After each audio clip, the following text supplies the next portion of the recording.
What does it take to make workshops work? And how can we facilitate collaboration that sticks and leads to results?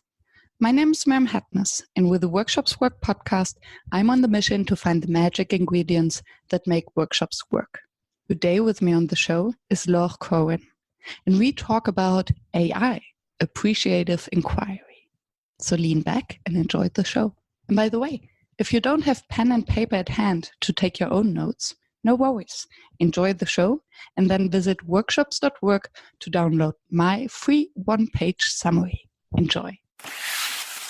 Laure, I'm so happy to have you on the show. And I'm so grateful to be here today on Easter Day, I guess. Yes. Easter Day in Corona times. Yes, very special. It is.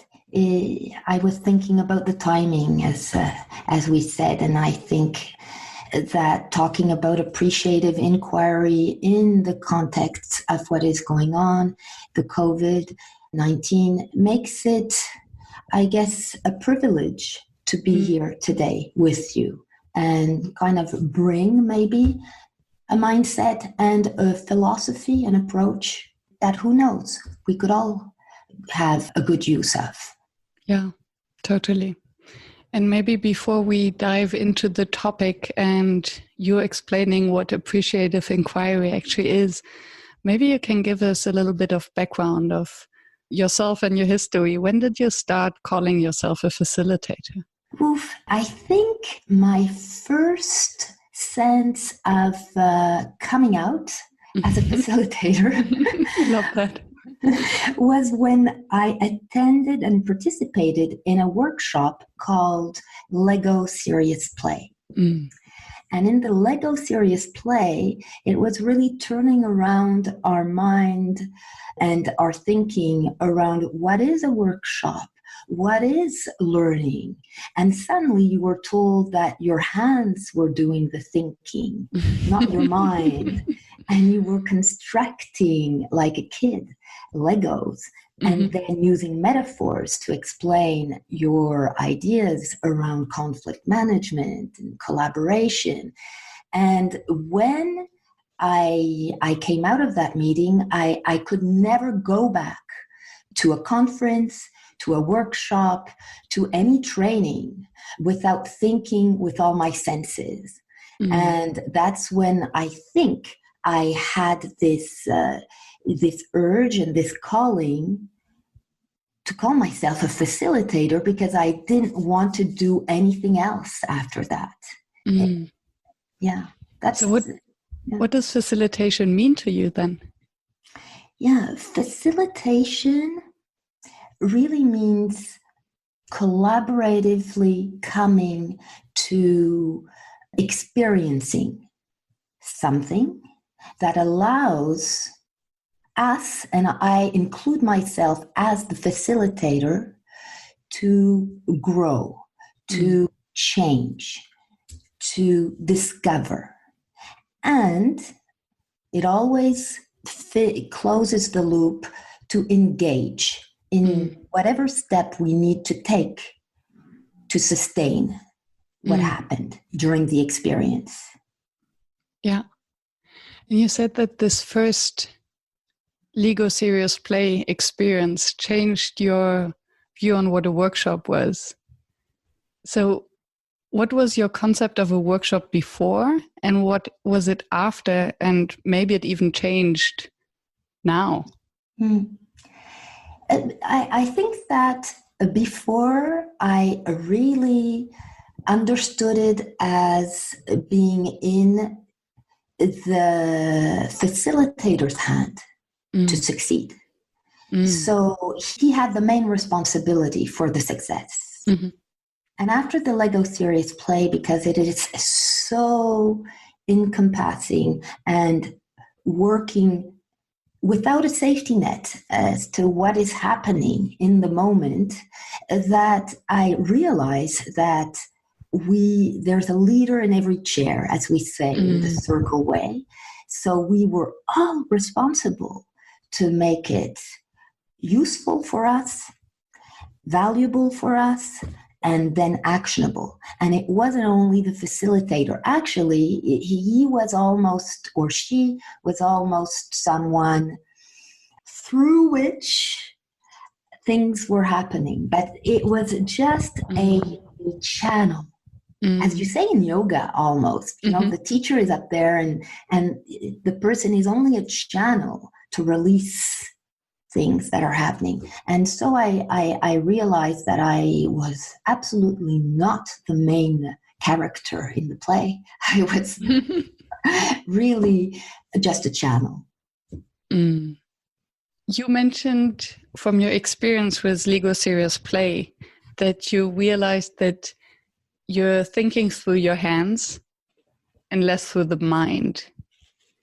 So how do you translate that, or how do you use this concept now, even in the maybe non-serious play? What have you learned from the Lego Serious Play and this picture that you build solutions through your hands, less than with your mind? Mm-hmm. If we go back even to yoga, because yoga is this alignment of the mind and body and spirit, I think that in the facilitation, what I use is also this, that I originally experienced myself with Lego Serious Play. So if I answer your question, I would say that I really try to put as much emphasis on the rationale, the reasoning, the very articulate way of moving from one theme, an idea to another. I put as much importance as what is happening that is not visible. So it's the energy. So it is the space. It is so many details that I try to be in tune with as a facilitator as much as my content. So at first, you're right, many people will come to a workshop expecting to get answers to a very specific question, and I would say even problem. But as we move, and I think that when the magic does happen, we actually move physically, emotionally, and intellectually towards I wouldn't even call it a solution, but an outcome, something that people will want to take forward when we've left.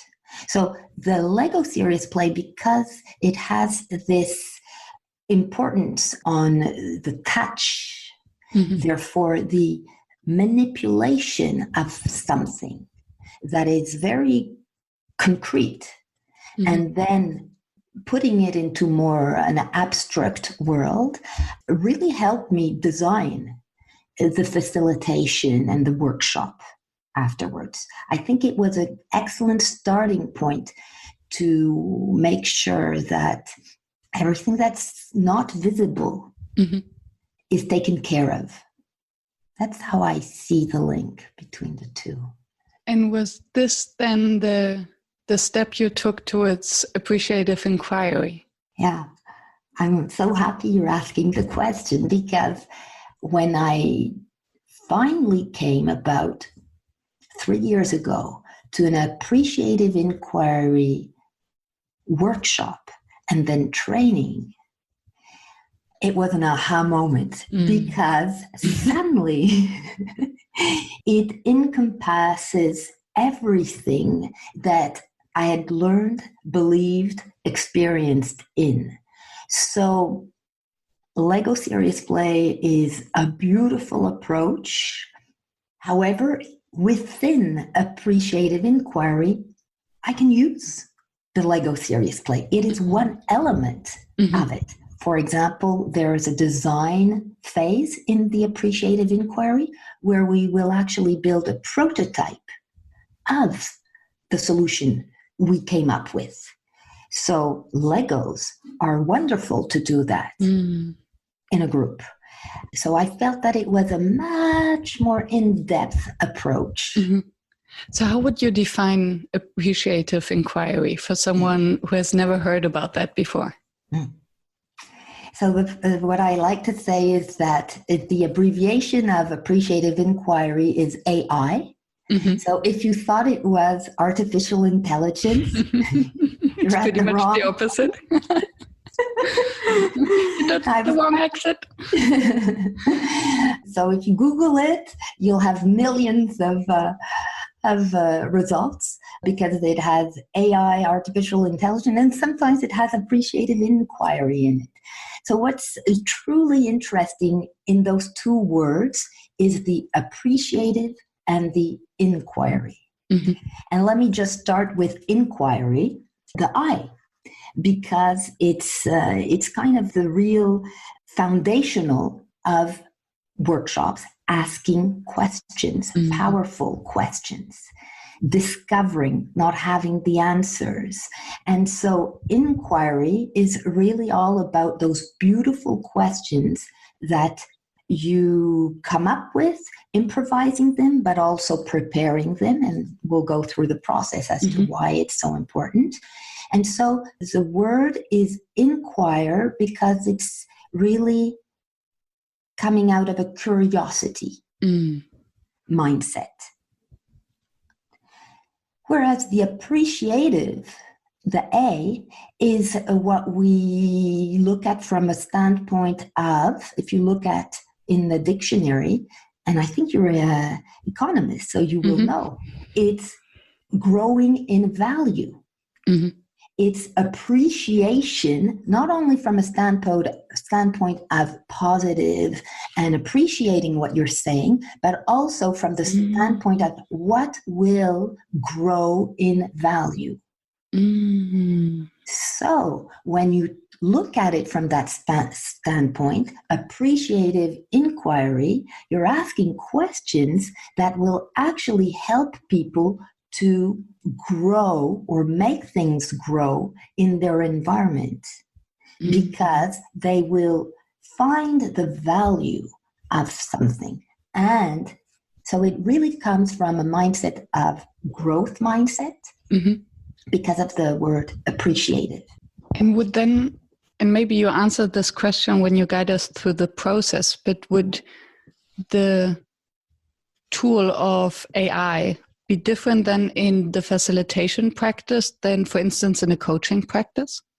I love that question because I do come from a coaching background. Mm-hmm. So it makes sense that I was so attracted by appreciative inquiry. The questions are a little different in the sense that, and that's why I felt this calling. Coaching is a lot one-to-one. You do group coaching, but then that's when you need the tool, you need the platform, you need mm-hmm. something to hang on to facilitate the meaningful conversations. Mm-hmm. And so it is different because, yes, I will use a Socratic approach when I ask the questions and I don't have the answers and you find your own answers. It is true. But the main difference for me was coaching for me was a one-to-one, whereas appreciative inquiry allowed me to go from the one to many. Mm. And the one-to-many needs to have those powerful questions that will really galvanize everybody in the room and make them work together. Mm. For me, it really brings the coaching and even the group coaching to a whole different level. And that's where it's really so key to have a workshop that is designed in a certain way to bring this appreciation and this inquiry into the room.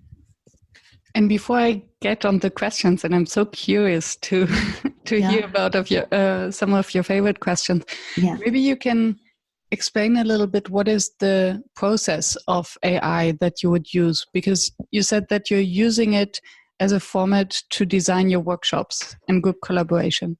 So is there a specific structure to it?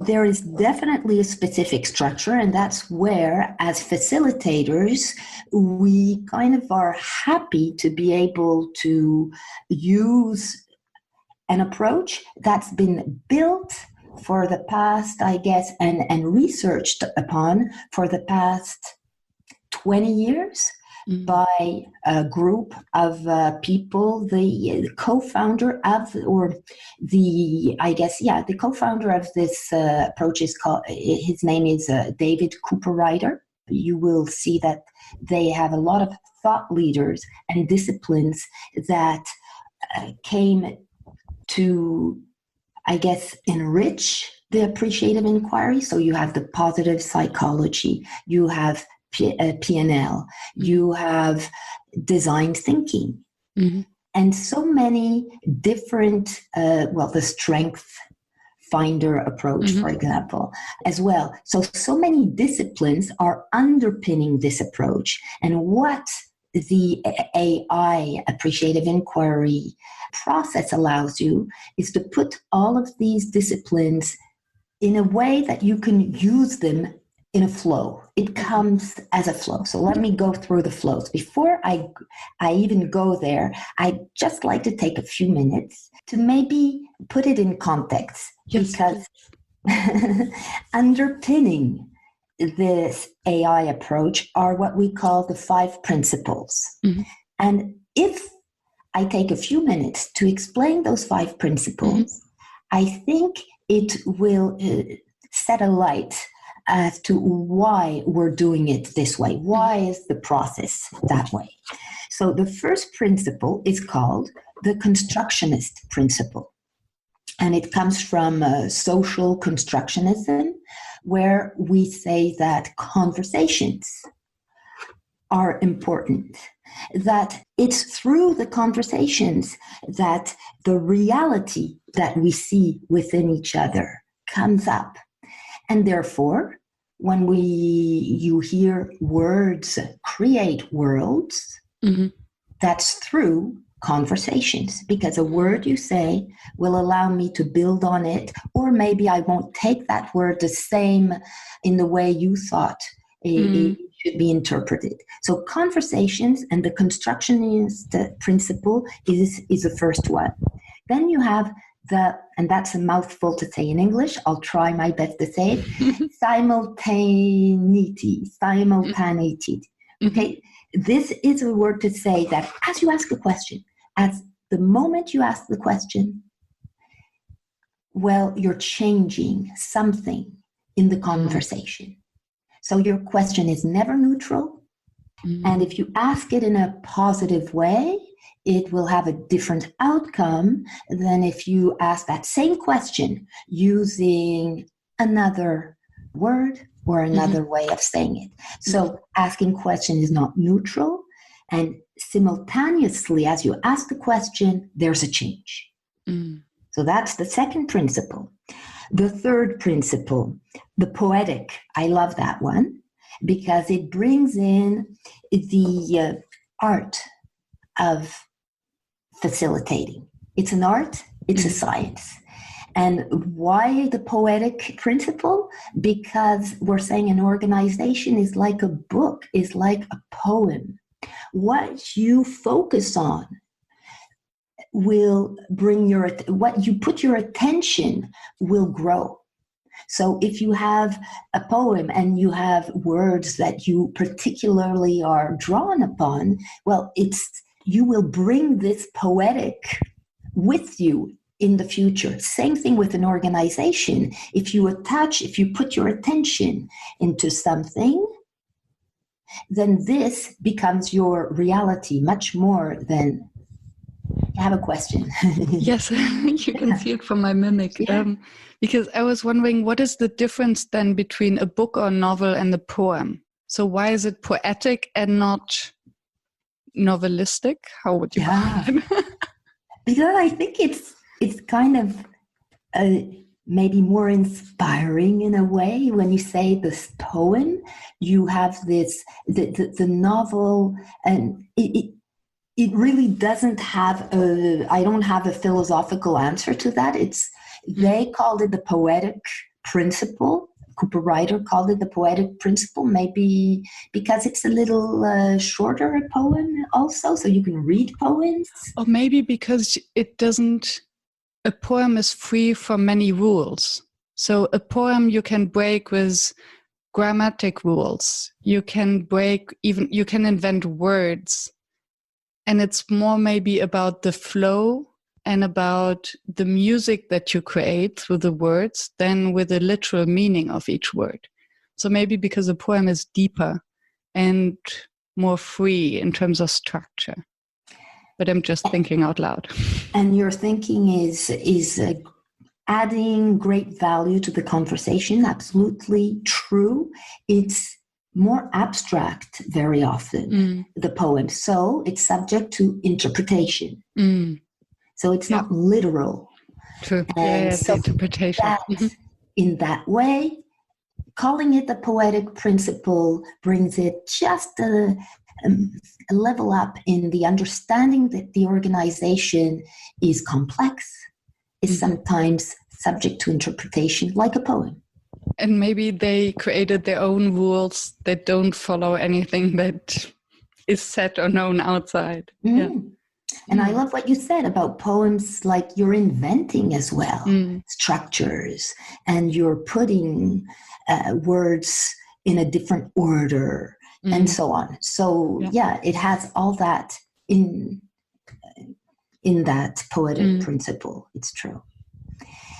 And as you use these principles, you will come to the anticipatory principle, which is around looking at the future. Yes, you looked at what is, you look at what can we do, but also what could we do? What could we be? What could we become? So it is this visioning side, being anticipatory of what is coming for us. So that's another principle that is really underpinning the whole approach that I will show you. And that's quite simple once you go through the principles. The last one is the positive principle.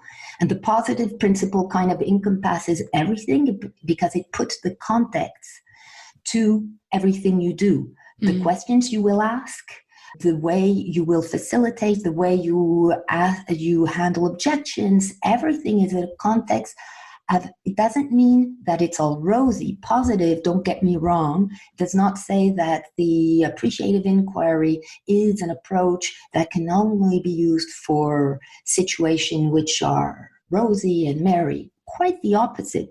At this time of our history with what is going on, more than ever, we need the appreciative inquiry to go into the darkness, but with those principles underpinning our thinking, our way of doing things. Yeah.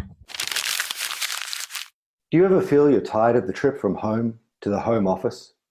That the physical confines of your house are not getting you the exposure to the new ideas that you need? Maybe you need Mastermind. At Mastermind, you work together with a group of peers who help you bring new perspectives to your challenges, to find new solutions, and who you can even give a little bit back to by helping them solve their problems. In a compressed 2 hours, you'll get a day's worth of learning. So why don't you get out of that box and come to Mastermind? workshops.work/mastermind. What I like about the fourth principle, what could emerge, that it's not should emerge. No. So it's really about the imagination and about leaving it open to the group and to the inquiry to explore, and not predefining something, an outcome or an output, a specific goal that needs to show up. Yeah. Thank you for sharing the principle. And now I'm so curious. So that was that was a warm-up. Yes.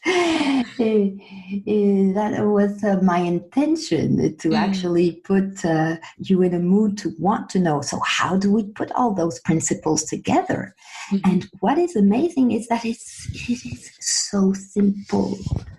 That's the beauty of it. And I going back to the poetic, I think it's also seeing the beauty in how we do things. And I think that when you find a beautiful methodology, a beautiful philosophy approach, elegant, you kind of vibrate to that. You find energy to it. Yeah. And I find that by facilitating in this way, people suddenly see the beauty of coming to a workshop.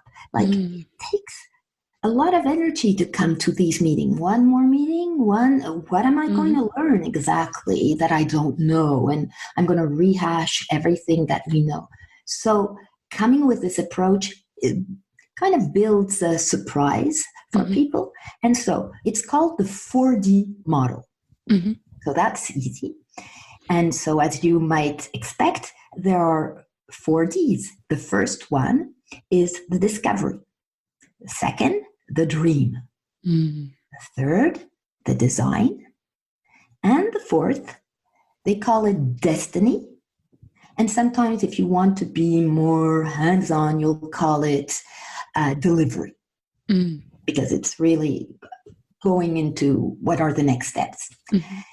So before you can even discover, and we'll go into the discovery process in a second, it'll take a few minutes because you just need, of course, to think about what is it that I want to talk about? The purpose. Yeah, the intention. And that's a key moment for this approach. Sometimes people will say that there are 5 steps because the first preliminary step is getting with the client, understanding with the stakeholders what it is they want to work on together. And you will use your principles to ask the questions and come to an understanding of what is the theme. We call it the theme and not the situation or the challenge or anything. It's the theme that will infuse everything we do. So, for example, I had a client calling me up and saying we have a problem of collaboration. We have teams in one city, teams in another city, and they're really working in silos. So we'd like to work on that problem. What can you offer? And so taking it from an appreciative inquiry, it is almost counterintuitive because you're asking them to look at it from a positive, appreciative standpoint. What is working now that we can take and do more of?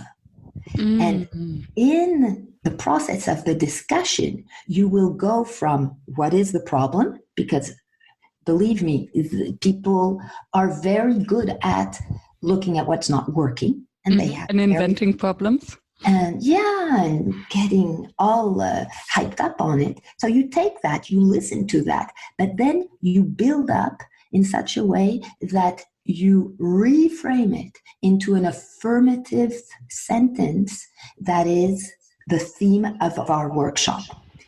So the example of the silos. And so we reframed it to appreciating the reality of others and consolidating what we have. That was the theme. It wasn't telling them, you've noticed that we need some more collaboration to achieve what we need to do. Let's work better together. What could we do? And do activities around that. It was, let's work on a theme that is appreciating the reality of the other and consolidating what we have. So what came out of that?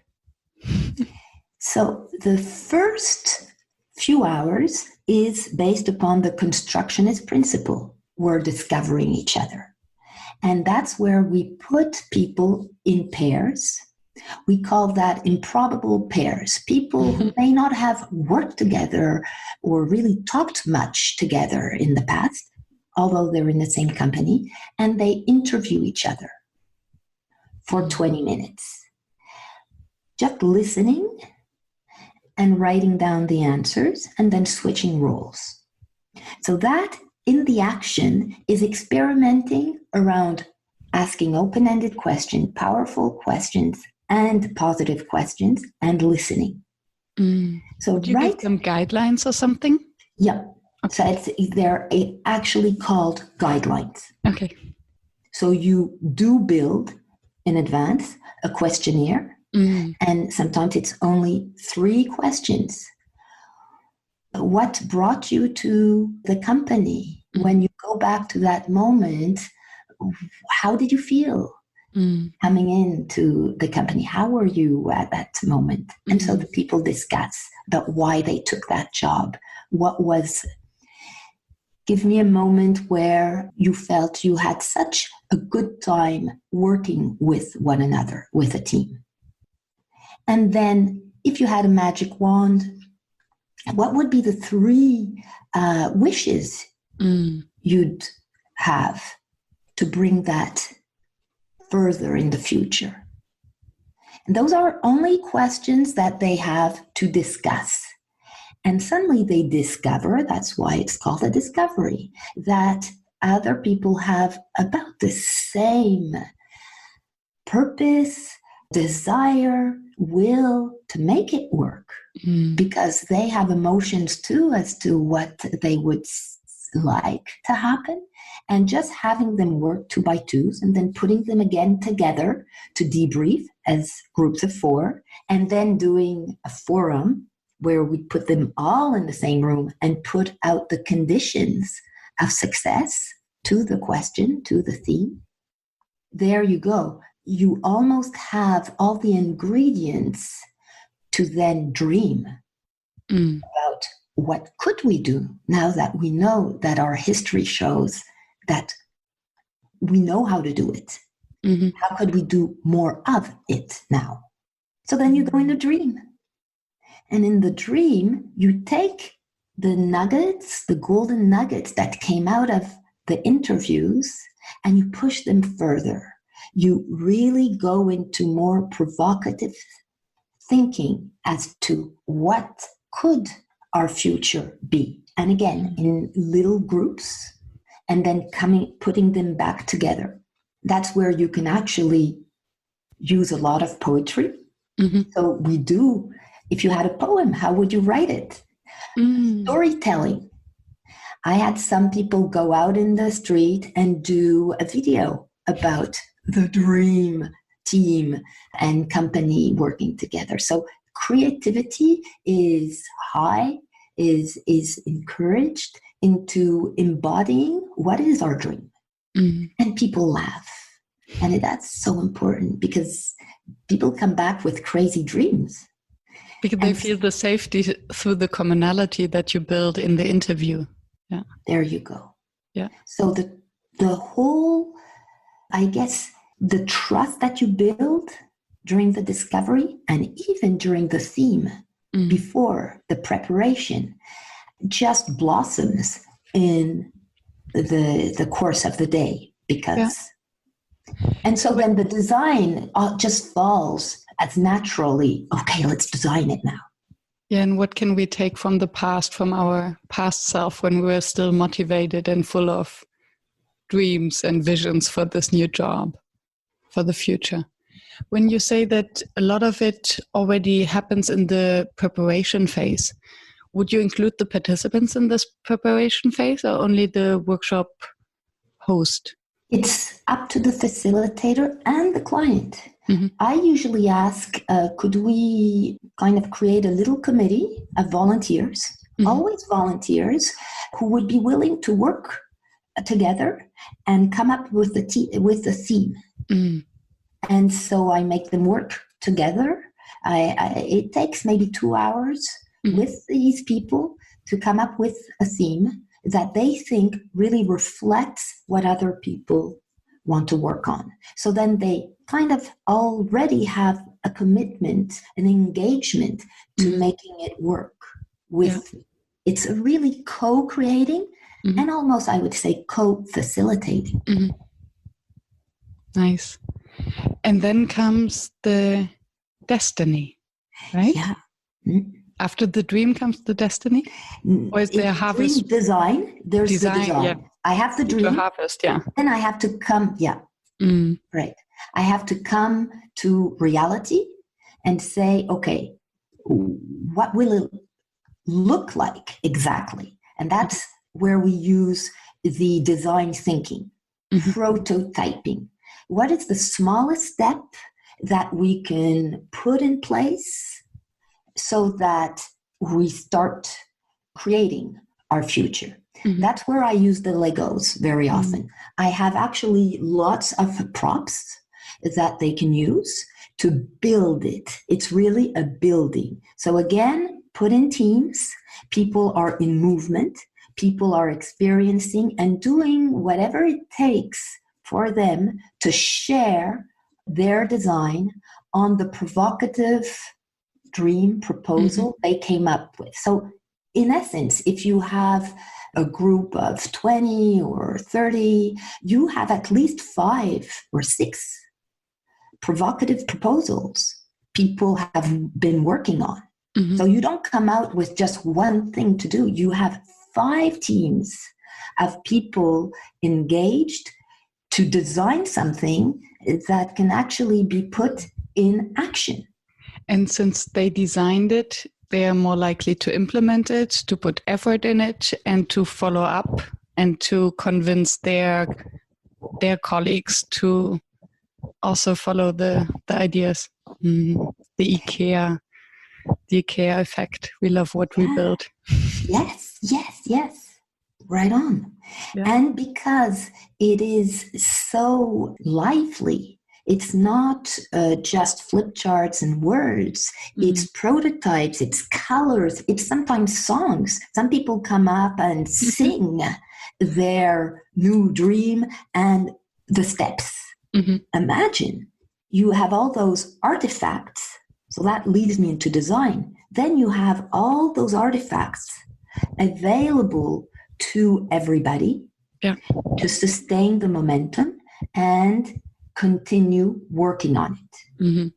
So when we come to the destiny, it's really making sure that, yes, we do have some volunteers in each team who are so enthralled and engaged with the ideas that came out that they are willing to take the lead with their teams.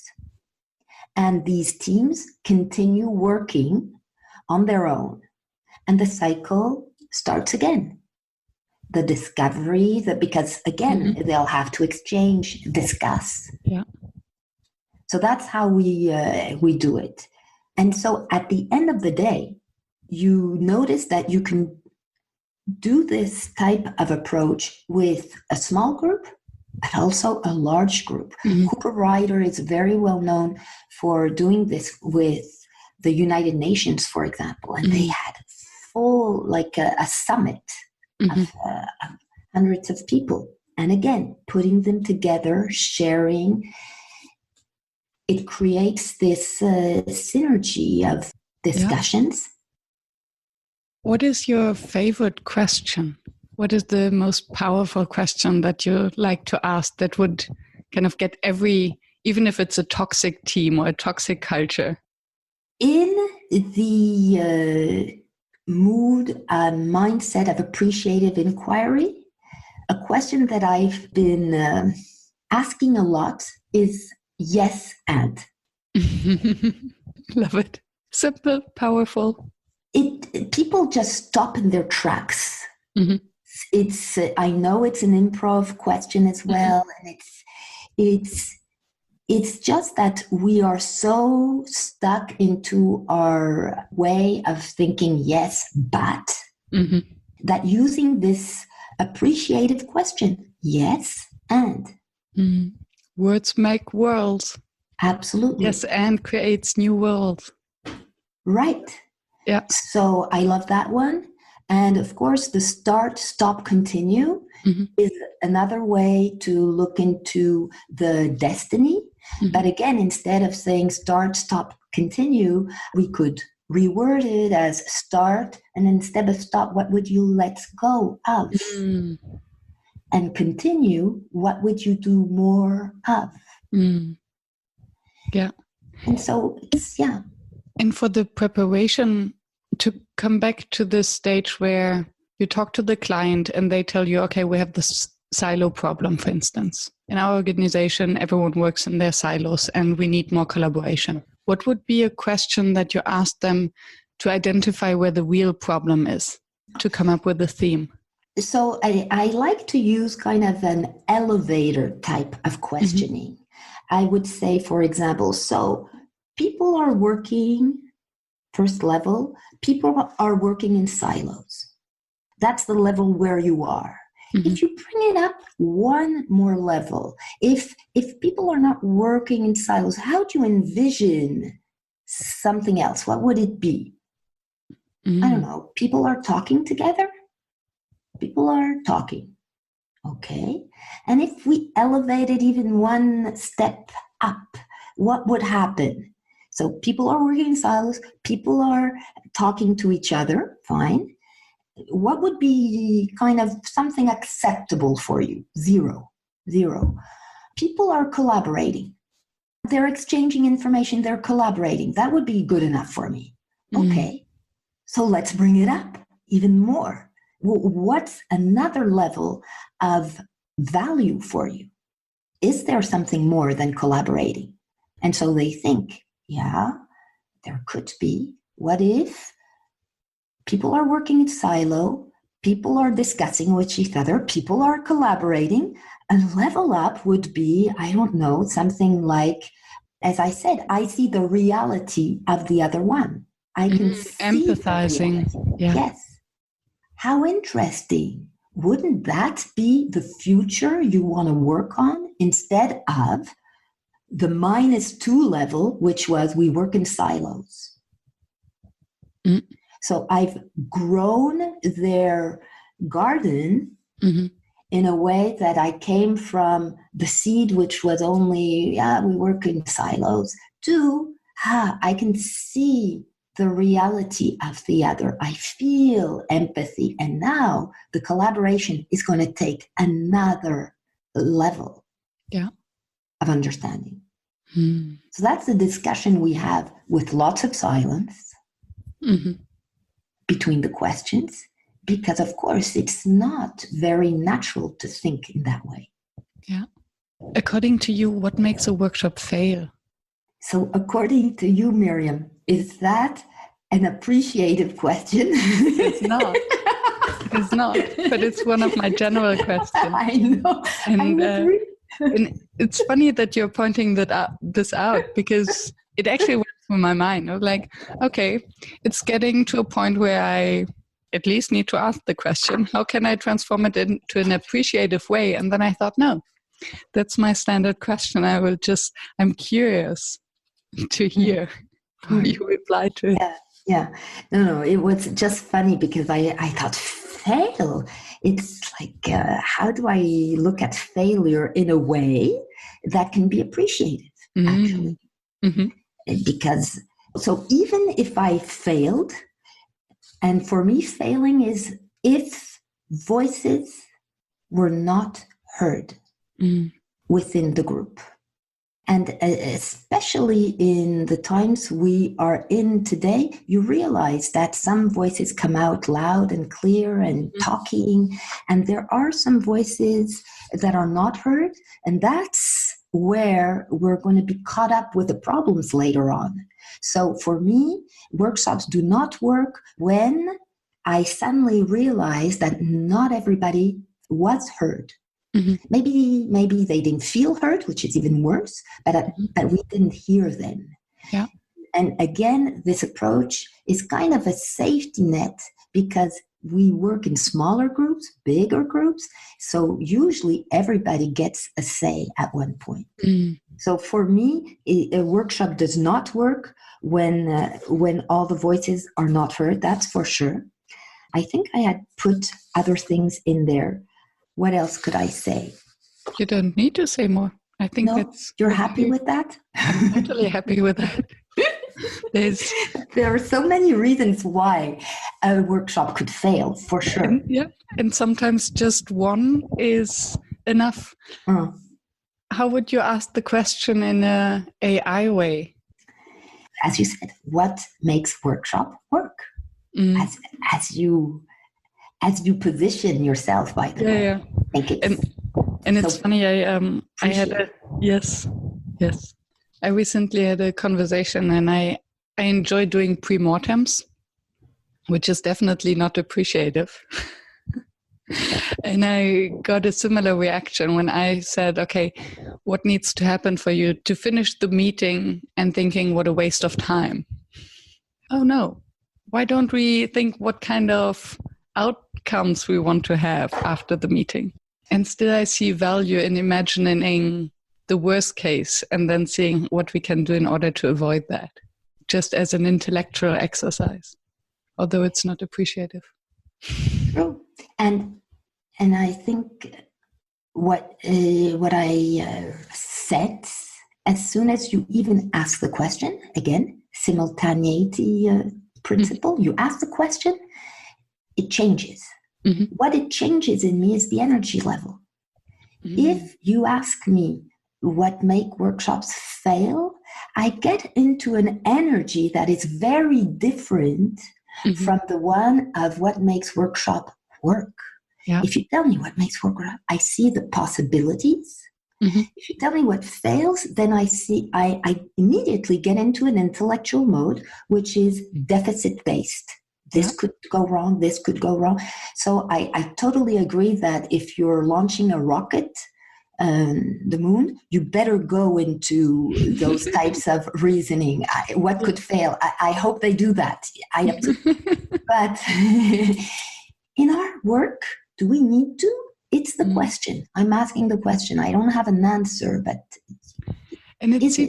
while I listen to you, it seems to me that appreciative inquiry is more than just a method, but it might become a lifestyle or a mindset. That once you start embracing this practice, that it's very difficult to not apply it in your personal environment and in everything you do. That's the beauty of it. Then you begin to use it in your personal life, your professional life, and it all becomes one. Mm-hmm. Because it is, I think in one of the definition, it says it's life-giving. So yeah, I agree. AI as a mindset, as a lens to see the world.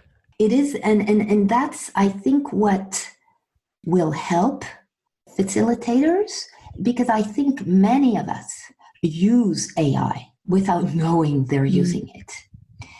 Because we all have these ways of bringing out the best in people to help them work things out. AI just brings the methodology afterwards to bring all of this together in a very fluid way, organic way, that at the end of the day, you feel you've grown, which is exactly the aim. Make people grow. Nice. Appreciation, growth and value. Yes. Full circle. If someone fell asleep after minute 1 and just woke up but doesn't have time to listen to the entire episode again, what would you like them to remember or to take away from our conversation?